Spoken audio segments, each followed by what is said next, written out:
Hello, you are listening to the OmniTalk Fast Five, brought to you in partnership with Microsoft, the A&M Consumer and Retail Group, Takeoff, and Sezzle.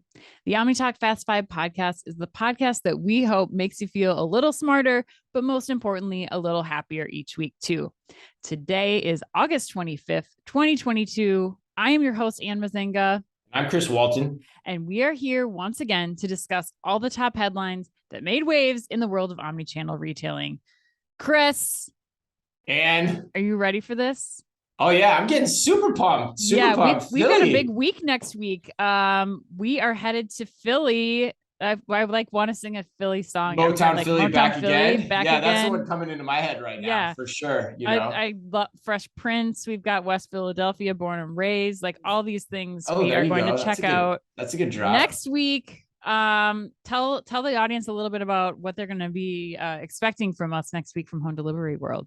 Yeah, like I said, I'm super pumped. We're both on stage. I'm doing a session on big and bulky delivery, which I just love saying. I think that's perfect for you. I think it's my favorite title of all time, big and bulky delivery. And news just broke that Instacart's getting into big and bulky delivery this morning. But what's your session on too? So I am doing grocery, the final frontier of home grocery delivery. But we have a great panel. Yeah, we just met yesterday. I'm really excited. We have one of the founders and CEOs of Freshly. We've got Ali Ahmed from Robomart. And a company, that's doing tracking, Cash Up from, I'm forgetting the name of the company, but he does all the logistics and tracking around organizing routing for delivery. So we've got some fun conversations to have without. Yeah, and it should be great. I mean, I think they're thinking there's gonna be 5,000 people there, 300 speakers, 300 exhibitors, give or take. And, honestly, it's one of the best conferences in last mile logistics around, both here in the US and abroad. And the best part about it is it's actually free to attend. Like you can see all the exhibitors in the expo hall for absolutely nothing. And it's super easy to register. Just go to terrapin.com/home delivery. There'll be a link in the show notes as well. And then as well, you get a discount code if you're an OmniTalk follower. Yes. So you get VIP registration, Chris. That's right. We've got our own VIP list. You can check out LinkedIn too. Chris and my posts have included those links. I'll put that in the notes too. So you ready to get this show started? Should we read this week's review? We got to get to the review. We didn't have one last week. I want to hear Erica Retail Junkie's review. I know, which is a great name, by the way. I love that name, Erica Retail Junkie. Kind of wish I'd come up with that myself. But here's what she had to say: 5 stars again. We're just on a 5-star string. Let's keep it that way. I know, right? Let's hope. Best retail news for retailers, she said.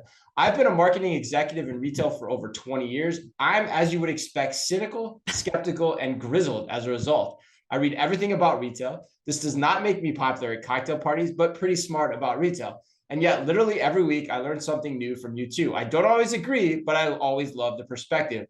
I just sent out your podcast to all the X's at my company. I think she means execs, or at least, Ann, I hope she does. Yeah. Oh man, Erica, it would be tough to work with all of your X's at one company, especially if you're as cynical, skeptical, and grizzled as many of our listeners are. That's right. And she marked it required reading. So yes, Erica Retail Junkie, thank you for that. That's exactly the type of review we love. That makes number 79 in terms of our reviews on Apple Podcasts on a road to 100. So please, if you're listening, leave us a review. Every difference makes a difference. Yes, even if you're not a review person, that means you, Tammy, who we talked to this week, you said, I love listening, not a reviewer. Just take a second. Take a second. Tell us, and you can email us directly too, but take a second and leave a review. If you're listening on Apple Podcasts, heart the podcast. If you're on Spotify, Google, Amazon Music, follow and subscribe so that we can keep making the best content for all of you listening. We just might read your review aloud. We'll read your review aloud for all the listeners to hear without a question. No, it's going to happen. It's going to happen. You just have to wait your turn. Yes, Chris, but let's give them what they want. Let's get to the Fast Five headlines. All right, Ann. Today's Fast Five is brought to you with the help and support of our good friends at Grocery Shop.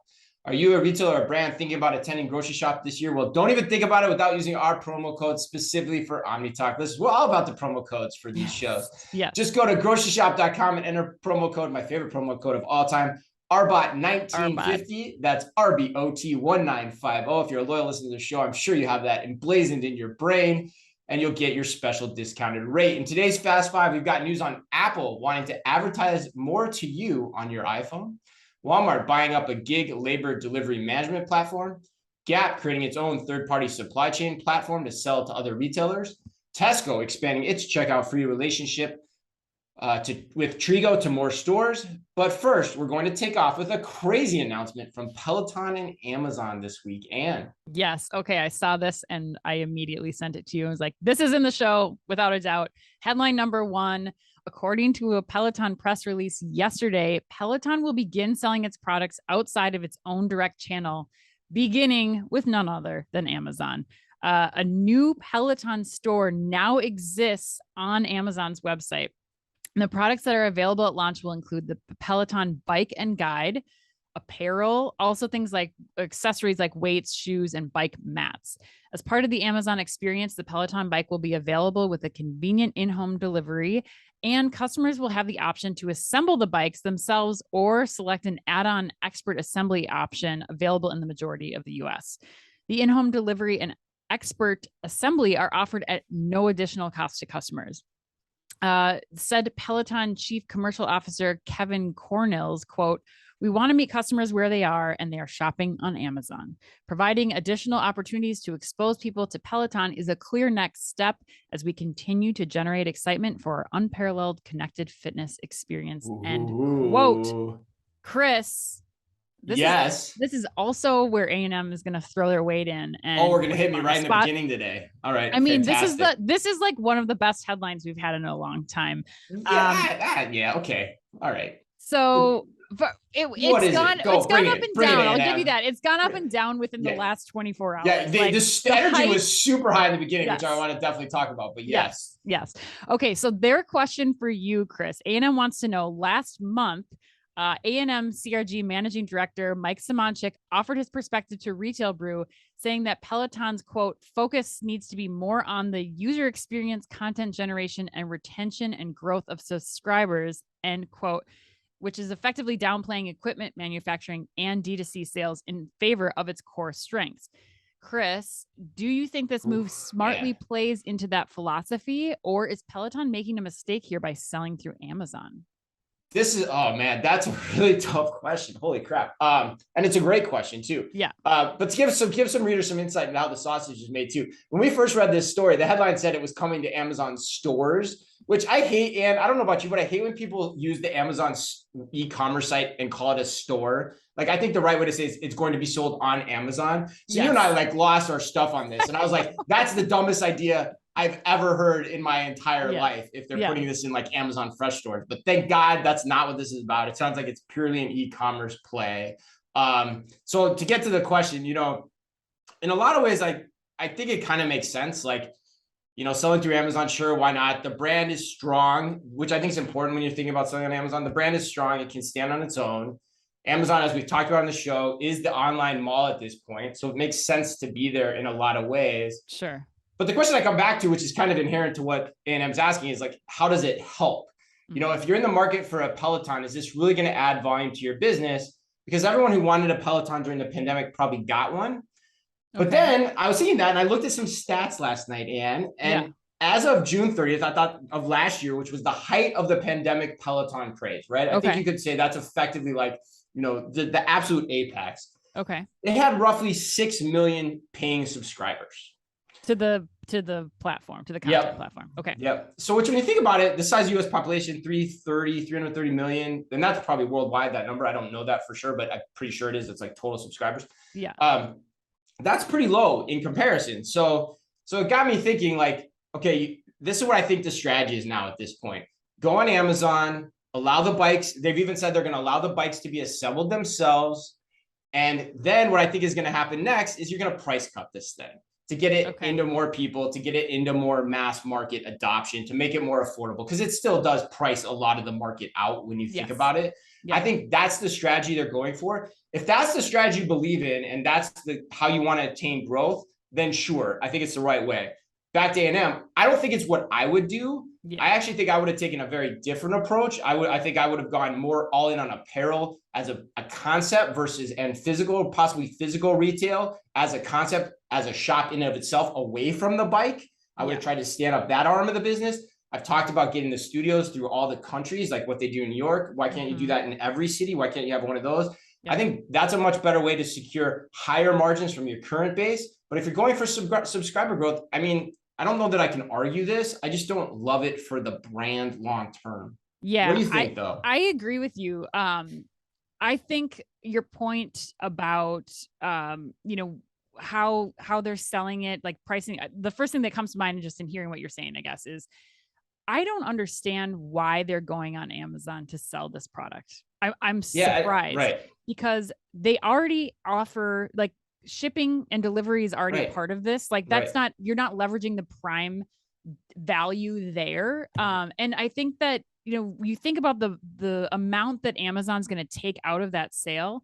And if you could pass that value on to your consumer, I think you start bringing in a much larger audience, and you start to build the moat with the subscription base, like the apparel and all the other things around that bike. If you can knock, you know, what is it going to be? I mean, Amazon can take up to 40% of a sale. So, like, if you think about taking that off of the $1,500 for the bike, even if you took $200 off the bike, like, that's a significant savings for the end consumer. I actually, Chris, I like the store option. I know you don't like it. I pinged Sarah Jacob yesterday, who's in charge of the Just Walk Out technology, because she posted about this. And I was like, Sarah, are we going to see any physical store execution? Because I think that's more valuable as a Peloton organization than the Amazon partnership online. I don't think you need to have a Peloton like salesperson on site. I think just getting the bikes, I've talked about this before in previous episodes, like I think Target was, or like Dick's Sporting Goods would have been a much better partner than Amazon for an in-store execution. But I think that, you know, it's about getting the bikes in front of people, showing them what the Peloton experience looks like. And I don't think you're doing that as well on Amazon. Second thing here, I think Peloton's causing a threat for themselves by going on Amazon when you start to look at the accessories. So, like, you purchase the bike once, you're not going to be purchasing that multiple times, but where you're going to get growth is in the accessories. And what you can see, like, say the $150 Peloton bike shoes, for example, right, as an Amazon customer, I have six other options for half price shoes right in front of me. And I'm definitely going to go for those instead of spending $150 on Peloton shoes, versus like having a full-on Peloton experience within a store where you've got the shoes right there, you've got the other accessories. So ultimately, the winner here is the Amazon customer, because they're going to get all the benefits of those Peloton goods and much more affordable options right side by side there. I do want to see some sort of physical store execution, though, for Peloton. Yeah, wow. We can save that one for another show, because we did talk about that. I hate that idea. Like, I like going on Amazon much more than I like going into Dick's or anything else like that, because I think that just immediately cheapens the brand, and then you have to deal with the inventory placement and the potential markdown issues that ensue. So I think this is the smart move. Even a guide shop in a Dick's or a Target. Well, I don't think a guide shop really gets you anything differently, too. You know, and it's a very confusing experience. There's a whole host of issues that arise with that. You know, ultimately get back to the same place, which the part I agree with you on is it seems like they effed up their apparel play, their apparel and accessories play. It feels like that was something like in the vein of Nike that they could have gone after, which, if I remember, I forgot, I actually hypothesized that they had the ability to do that like 2 or 3 years ago in my year-end piece for Forbes, and they didn't do that. And now what I worry about, Ann, to close it up here, and then we'll move on, is like, I worry that ship has sailed, and now they're going after growth at all costs because of the pressures financially that they're feeling, you know, internally and likely from the street. And that's scary to me, because, you know, then you're going to lose the cachet of the brand, and somebody else will pop and start to encroach on the space, and it'll never be the same. But I don't know. All right, let's keep rolling. Headline number 2, in a headline that we probably should have done last week, but are doing it this week instead. Apple wants to serve up more ads in its iPhones. First reported by Bloomberg and later picked up by CNBC, Apple is reportedly planning to expand its advertising business, which already generates about $4 billion annually, according to Bloomberg. Apple reportedly wants to now grow its ad business by double digits, with advertising pushes into things like Apple Maps, books, and podcasts. Meanwhile, it is important to note that last year, Apple released an update for iPhones with a pop-up asking users if they wanted to allow apps on their phones to be used for ad targeting. And if you didn't know that, you've probably been sleeping or hibernating for the past year. The privacy feature, according to CNBC, called App Tracking Transparency, little ATT, has upended the behind-the-scenes mechanics of many mobile ads, especially those that confirm whether a purchase or download was made. And there's lots of layers to this story. I'm curious what you think. I'm not surprised by this at all. I mean, really, I don't think anybody should be surprised by this. I mean, I think that the canary in the coal mine was, the whole move away from tracking that Apple launched with the update last year. I think that this should have been on the radar screens of every single company in and around this arena. I think that what I'd be willing to bet. I mean, Apple has a solid mission here. Like, there's no competition there. iPhone users aren't going to stop using their iPhone because they don't want to be tracked. Like, nobody's going to give up their iPhones to prevent this from happening.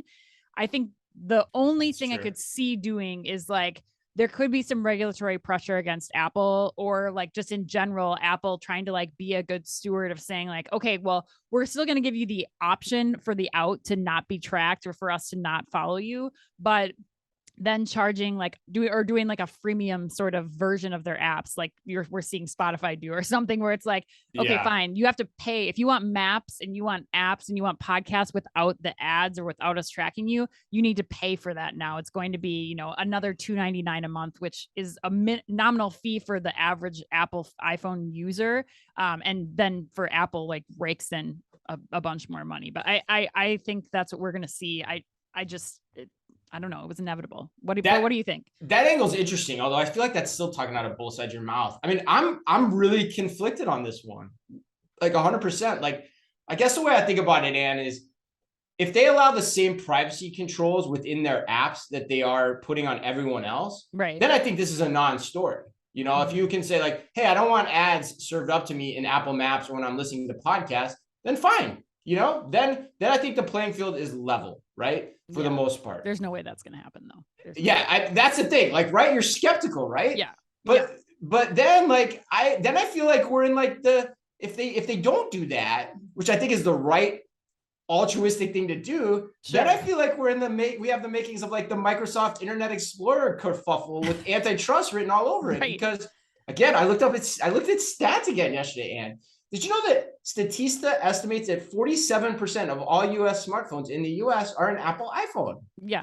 That's crazy. Yeah. So that means they control the hardware for half the market. And now, Apple's essentially saying, we control 50% of the market. We're not going to give it access to everyone else for ads, but we'll advertise till the cows come home on our own properties. That smells horrible to me. Yeah. Let alone do. And the other part too that I hate about this too is that it's not getting talked about is the short-term, long-term impact.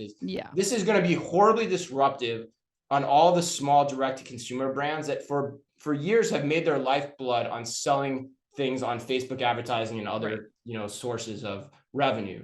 And so we're going to see a lot of layoffs from that most likely here in the coming weeks or coming months. And then look back 10 years from now, and Apple's just going to be in a situation where they're raking it in at the detriment of many other people losing their jobs. So the rich get richer. And that's what pisses me off the most potentially about this story. But I'm reserving judgment until I see how they actually do this. Yeah. I mean, but we can make a safe bet that they're going to do exactly what we were talking about. You're that sure about it? I don't know that I'm there yet, actually. I don't know. I am. I mean, why not? Like, why not make as much money if you're Apple until you can? They don't care about. So the government tells you can't. Exactly. And you still win. Exactly. I mean, that's what we've seen. That's been the trend with what we've seen. Yay, capitalism. Like, woo! Yeah, I know. Okay, well, before we get down a very scary like Reddit thread about capitalism, let's go to number 3. Isn't that from like Austin Powers? Yay, capitalism. I think it is. Yeah. Yes. Okay, headline number 3. Walmart has purchased gig labor management platform Delivery Drivers Inc., or DDI for short. According to Grocery Dive, DDI has supplied human resources, recruiting, insurance, accounting, and payment services to Walmart's Spark program since 2018. Walmart Spark, of course, is the platform that Walmart uses to coordinate gig workers to fulfill orders from both the retailer and their Go Local program, their white label delivery service. The Spark driver platform reaches 84% of U.S. households and the retailer plans to continue growing the program. Nav Chadha, the vice president of the Spark Driver platform, said in a company post on Wednesday. Chris. Yes. Where do you land on this? What do you think of this new acquisition?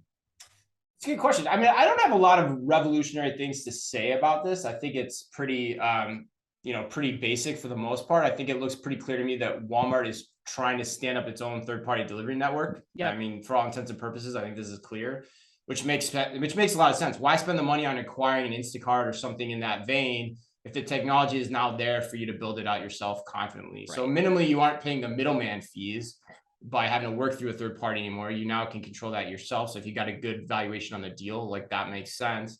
So in a way, it kind of feels like a different, potentially smarter version of Ship 2.0 that Target did when acquiring Ship, but probably at a lower cost too. So yeah, net, I think the move makes sense for Walmart. Will it blow the doors off? I don't know, but I like it in principle. Yeah, I agree. I mean, I think that it seems like from what we're reading about DDI that, they have another piece of the puzzle that Walmart was missing. They have the expertise that Walmart needs to make this, can you continue to make this a more successful arm of their business?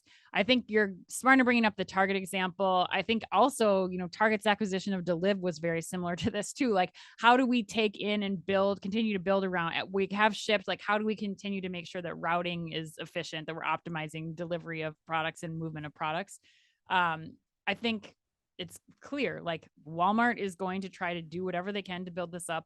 We also saw this week that they're doing the full launch of their Canoe electric vehicles. They're trying to make this as viable an offer for Walmart customers, like the end consumers, but then also other retailers that they're working with the Go Local program. I'm just trying to figure out, as this continues to evolve, what other retailers are going to jump on the platform. I mean, they're blowing out stats like crazy of how many, over 1 million deliveries with Go Local. How does, once they build up this network, how valuable is that to their retailer customers to actually make this a profitable arm of their business? But right, which is a great segue actually too, because that was actually a point I thought of in this next story as well. But I think net it's kind of one of those stories that it's like seems important, probably is, and we'll look back on it potentially as being really important, but it's not going to get a lot of fanfare, and that probably means it's a good story to pay attention to in reality. When you look at all the things we cover on a week-to-week basis. So headline number 4. Gap is similarly taking its own page out of American Eagle's frenemy network. Yes. By launching its own supply chain platform for other retailers and brands to use, as you just discussed. According to Chain Store Age, Gap is introducing a new offering called GPS Platform Services by Gap Inc. It brings back the memories and GPS. The hosted service will provide supply chain solutions that Gap says meet the needs of direct-to-consumer and business-to-business companies across the supply chain. Specific advertised logistics and fulfillment capabilities include, are you ready, Ann? See how fast I can do this. Scalable, high-volume, automated e-commerce fulfillment, omnichannel capabilities for B2B wholesale and retail stores distribution, self-service portals with API integrations to Shopify, Amazon, and other major commerce platforms, and of course, a nationwide distribution network, just to name a few. And what do you think on this? Add any light to your last comment? I think it probably does. Yeah, for sure. I mean, I think this is interesting. Like we saw malls talking about doing this a long time ago, like knowing, okay, we have all of these stores under our roof. How do we get them to start working together? But nobody pulled the trigger on it. So I think it's interesting that like American Eagle, Gap, everybody's like, well, we'll figure this out. We'll figure out how to do this, because the most important point of this for me is it is not enough to just be a retailer anymore.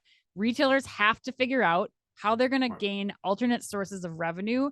And this is one way to do that. They're looking at, okay, we're Gap. We have this huge logistics network. We have all these stores. We're in, malls across the country. Like, how do we leverage our assets, which are our stores, which are our fulfillment and logistics capabilities? And I think we'll continue to see more retailers be like, well, we have this going already. How do we make more money off of it? I think we're also seeing companies take this approach when they're looking at technology. Like we've talked to a lot of retailers over the course of the last year, especially looking at more specifically at like a build versus buy analysis. Like, what are we going to build internally in-house? How can we use that to make our processes more efficient as a retailer? And then can we sell that? Is it something that we can put out to other retailers, or that we can create these frenemy networks? And I think the last point where I think we're also seeing this is with retail media networks. Like that's a quick way for retailers to earn another source of revenue outside of, the products that are on their shelves. Like what is the total product offering that you as a retailer can offer? And that's not always the t-shirt on the shelf at the Gap. It's definitely got to be some other capabilities and leveraging what you have. But Chris, you thought there was some light to that from the last story. I'd like to hear what your thoughts are. I think your points are right. I think the one wrinkle I would add is I think as much as it is on the revenue side, I would actually argue it's even more so on the cost side of the equation too. There's only so many retailers that have the strength and the national scale to build up something like this. Right. And so that's what I think is cool about it is like retailers are creatures of habit. Like Shakar at American Eagle was like kind of the first ones to be talking about this. I guess Walmart was angling for this too. Yeah. And now you got Gap jumping into the fray. So the question for me is like, how many dueling frenemy networks are there going to be over time, and who wins that landscape? But the reason I think they're important is actually not the revenue they provide for the frenemy networks, but what they're doing for the underlying cost structure of the businesses they're supporting. Right. Because if e-commerce continues to grow like it has, and consumers want to shop that way, business models are going to have to change to adopt to that behavior. And so you have to create frenemies. You have to get scale in your operation. You have to find a way to lower costs. Right. There's no way you're going to go this alone if e-commerce continues to grow and the costs of that business are just so expensive to do the shipping like you're needing to do. So I think that's another important point here that I would add. Yeah, I love that. I love that like alternate side of it where it's like it's more about the cost. It's not about what I was saying earlier, like about the revenue that you're bringing in. It's about how do I reduce costs and how many people can I bring together and I think that's going to be really interesting to watch too over the next few years is like who's partnering together, like what makes sense, how do you not have duplication in those efforts, and like figuring out how the money kind of disperses or the savings kind of disperse among all of those partners will be.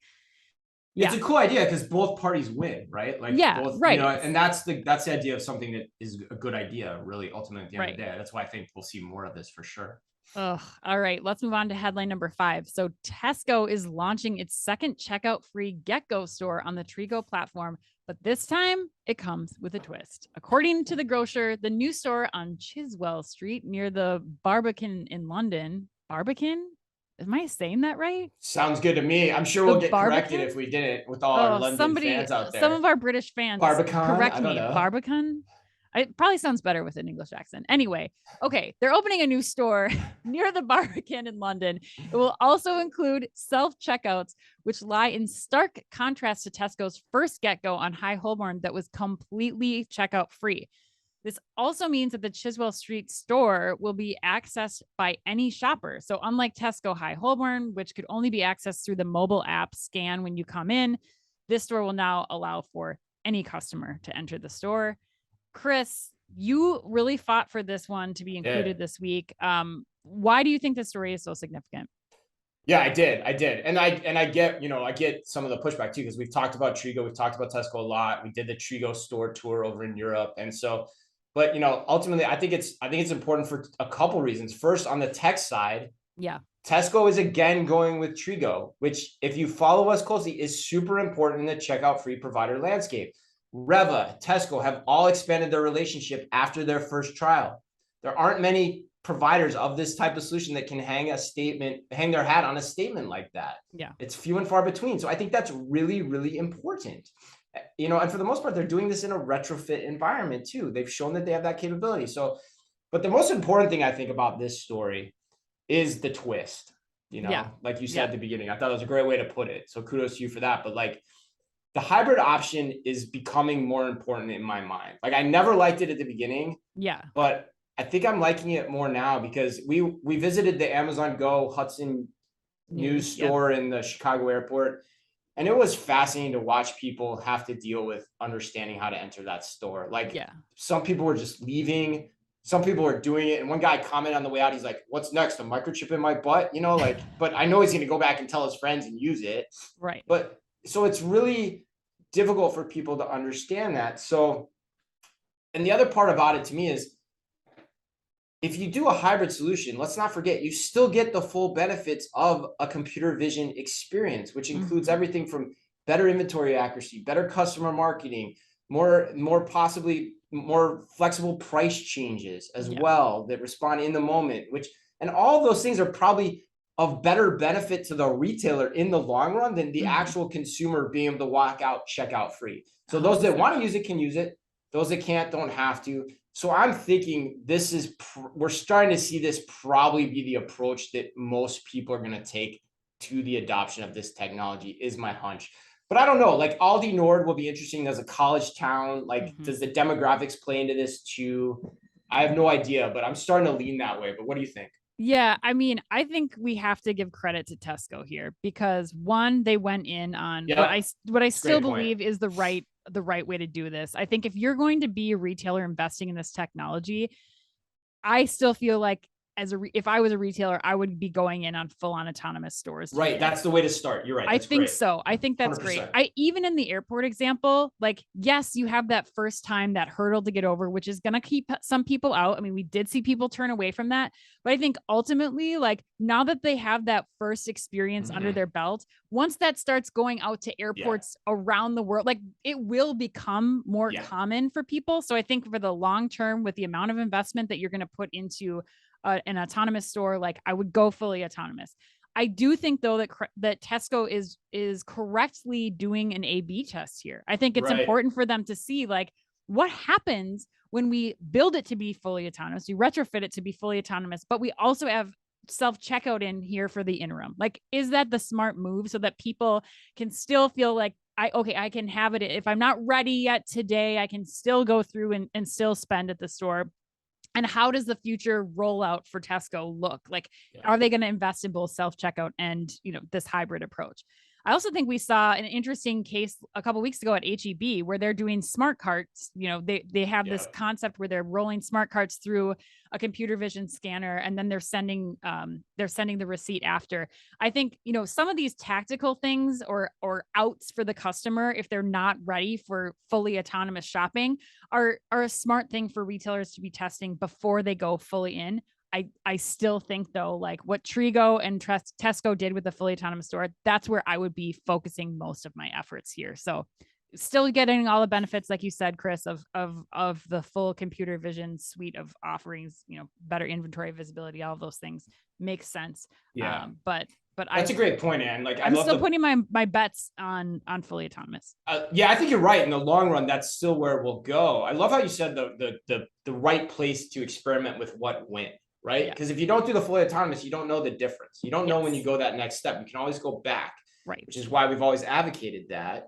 And also the HEB thing is cool. But I know we have a lot of HEB fans out there too, and we're assuming it's computer vision based. We don't know that for sure, but if you want to let us know, please do. But I think of this, like, I just keep coming back to like Starbucks mobile app and order pickup. Right. Like, totally. Some people gravitated towards it. It was a small percentage of the people. But then once you do it, you never go back. And you're right. Once you do it in the airport, you're never going back ever in your life. I mean, I've never gone back in general. Like, it's so easy, especially if you can wave your hand to get in. Totally. Like, and all the concerns that people have, like, I mean, viable concerns that we heard from people outside of that store. Like, how do I know I don't get charged? Like, how do I know, like, what, I don't have a receipt? How do I know? Like, all these things, like, once you do that once and you see that it can work, like, that will get you to do it. Like, then you understand the value. It's just going to be getting over that. But you're all the same concerns when you order a freaking cup of coffee. Like, let's be honest, right? Exactly. Like, or order grocery delivery for the first time. Like, all of these things, it's like just doing it once and then you'll never look back. Like, my favorite Mitch Hedberg line of all time, my favorite Mitch Hedberg joke, I hope my buddy Alvin's listening, is when he's like, I'm at the donut shop and they ask me if I want a receipt. He's like, for what? I'm not going to bring it back. It's a donut. Yeah. Right? What are we talking about here? But anyway, all right, let's go to the lightning round. Let's finish out this show. All right, Chris. Ryan Cohen took full advantage of Bed Bath & Beyond's meme stock surge and sold all of his shares in the company. If you were Ryan Cohen, what are you doing with all of those giant wads of cash right now? This is gonna be funny. You have to listen. You've had to listen to the show before, but I'm gonna get myself some good, high quality wild sage, and that's what I'm doing. I hope it's not the wild sage from Bed Bath & Beyond. That's all I'm gonna say. Probably not. I don't even know if you can find that anymore. All right, and I noticed a trend on social media recently that the youngins are spelling the word fave FAVE versus FAV. Is this something I've always gotten wrong? Some big change I missed, or do the youngins need a talking to? Set me straight on this. What's your take? No, FAV is like fav. Okay. Fave is like a new word. It's like, you know, like look it up in Urban Dictionary. So is this a new thing though? Is it relatively I don't know new, that it's going to be in your Webster's wrong? as like, this is a correct word, but I think it's like, you know, it's a new part of the vernacular. So I need to get on this bandwagon is what you need to get on the fave bandwagon. All right, the fave bandwagon. All right, I'm on it. All right, Chris, it's back to school shopping time, especially for those of us procrastinator parents who are crossing our fingers and hoping that the delivery times are accurate and we'll get all the school supplies that we ordered yesterday in time for school. I want to know what your most memorable back to school purchase was growing up. Oh, dude, that's so easy. The Trapper Keeper, 1984. I feel like such a boss bringing that to school. What's Trapper yours, Keeper though? did you have? I don't remember that. That's going way back. You don't like? You don't remember the theme? It wasn't like G.I. Joe or something? I don't think it was I don't think it was a theme. Ninja Turtles. I'm like, you know, a little bit older than you, so I think it was just like baseline garden variety Trapper Keeper just like back then before they licensed it. Yeah. They weren't licensing it yet. Lisa Frank, the Trapper Keeper. It was like, I still remember the day I like convinced my mom. It was like $25. They were not Lisa Frank. I have no idea who that is. Lisa Frank, she's like a designer. It was like mystical. Like she did the stickers, like the sticker machines. Actually, do you remember the sticker machines too, where you would like put quarters in it, like a game or like a roller rink, and you would stick it and like get at the stickers. Grocery store? Yeah. Lisa Frank designed a lot of those stickers. They were like fanciful, cool, like neon drawings. For all those OmniTalk fans out there, if you actually know what Anna's talking about, I want to hear about it on social media. You have Please to tell, because if I don't get any chatter on this on social media, then I'm going to assume Anna's crazy and she was like into something really weird at that age that no one else was into. All right. This last question, Anna, is probably one of my favorite all-time lightning round questions. The Wall Street Journal, the Wall Street Journal reported last week that there is a growing generational divide over the use of the flat top sheet on one's bed. Team Top Sheet argues that it's more hygienic, more proper, just more correct to use one, while Team None responds that it's more efficient to skip it, and if you change your duvet cover regularly, it's just as clean. Where do you come down on this argument, and why? Wow, Wall Street Journal, August is upon us, is it not? Yeah, slow news month. How is that in the Wall Street Journal? I don't know. Okay, so I have to say, we spent a lot of time in Europe this summer, and I might have converted because they only do duvets there, and I kind of love it. The only thing that I will say, you have to change your duvet, not just your cover. I think if you're going to just go full duvet only and no top sheet, I think you got to replace your duvet a lot more often than you probably are every 7 years for some people. You need to get a new duvet like every couple of years, I think, if you're just going to do the top. Fascinating. You think that the thin layer of a top sheet is enough to protect you from having to do that same thing with the regular duvet? That's fascinating. For sure. You went a totally different direction on me on this. I thought, because I know your nighttime routine, and when we travel, and you're like in like a full on sweatsuit to protect yourself. So I'm surprised you went this direction. I think that was before I turned 40. Also, I think now. Especially when you're thinking about like, okay, if you are like a night sweat sleeper, you've got the top sheet layer like over you, then the duvet doesn't get harmed. But I mean, this could be its own podcast evaluating this. So maybe the Wall Street Journal was onto something when they were like, okay, yes, this is a topic of discussion that's worth a we're talking about it. We're talking about it. So it's probably 10,000 other people are too. All right. Well, that wraps us up. Happy birthday today to Blake Lively.